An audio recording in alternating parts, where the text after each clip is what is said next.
আমরা সেদিন আগেই গুনার স্বীকৃতি দিয়ে দেব। আমরা বলবো, আল্লাহ তুমি প্রশ্ন করার আগে তোমার একটা কথা বলি, আমারে কিছু জিজ্ঞেস করো না, আমি সব করেছি।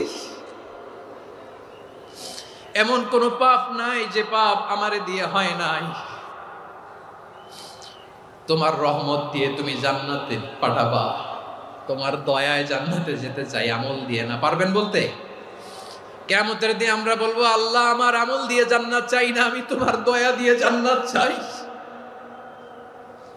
তোমার দয়া ছাড়া আমার কোনো উপায় নাই।